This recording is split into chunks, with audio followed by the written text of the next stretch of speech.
रात के 2 बजे थे। रोहन अपने कमरे में लैपटॉप की स्क्रीन पर घूर रहा था। अंधेरा, हल्की हल्की बारिश और खिड़की पर गिरती बूंदों की आवाज माहौल को और भी रहस्यमयी बना रही थी। रोहन हमेशा से इंटरनेट पर अनसुलझे रहस्यों और डरावनी चीजों को खोजने का शौकीन था। आज उसने पहली बार डार्क वेब एक्सप्लोर करने की ठानी। कुछ फोरम्स और छिपे हुए लिंक के जरिए वह एक लाइव स्ट्रीम तक पहुंचा। Red room.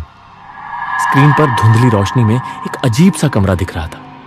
बीच में एक कुर्सी पड़ी थी और उसके पास पड़ा था एक कैमरा जो लाइव स्ट्रीम कर रहा था।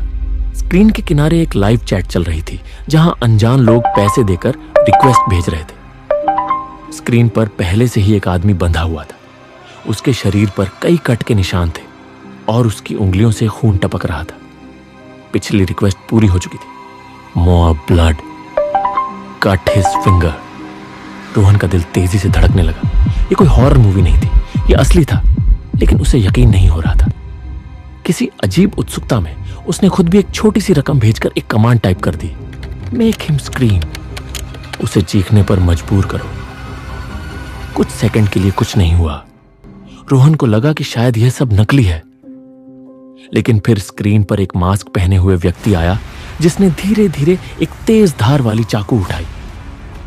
उसने कुर्सी पर बंधे आदमी की ओर देखा, फिर स्क्रीन की ओर जैसे वो दर्शकों के आदेश सुन रहा हो। फिर उसने बिना किसी झिझक के कैदी के पैर में चाकू घोंप दिया। चीखों से पूरा कमरा गूंज उठा। दर्द से तड़पते उस आदमी की आवाज सुनकर रोहन के रोंगटे खड़े हो गए। वह घबरा गया। उसने तुरंत ब्राउजर बंद करने की कोशिश की, लेकिन तभी स्क्रीन पर बैठे व्यक्ति ने अचानक कैमरे की ओर देखा, जैसे कि वह सीधे रोहन को देख रहा हो।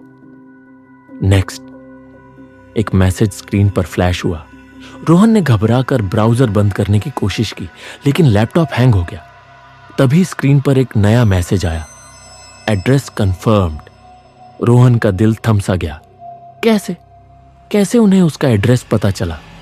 उसने घबराकर लैपटॉप बंद करने की कोशिश की, लेकिन तभी कमरे की बत्ती एक पल के लिए झपकी और उसके दरवाजे के बाहर किसी के कदमों की आवाज सुनाई दी। वह बिस्तर से कूदकर दरवाजे की ओर भागा, लेकिन तभी बिजली गुल हो गई। अंधेरे में केवल उसके लैपटॉप की स्क्रीन चमक रही थी। अब स्क्रीन पर सिर्फ एक ब्लैक स्क्रीन थी और एक आखिरी टेक्स्ट मैसेज चमक रहा था, welcome to the red room. अगली सुबह रोहन के घर वाले जब उसके कमरे में पहुंचे तो दरवाजा अंदर से बंद था। जब किसी तरह दरवाजा तोड़ा गया तो कमरा खाली था। रोहन गायब था, लैपटॉप ऑन था और स्क्रीन पर एक लाइव स्ट्रीम चल रही थी। उस स्ट्रीम में वही कमरा था, वही कुर्सी, लेकिन अब वहां एक नया कैदी बैठा था, रोहन।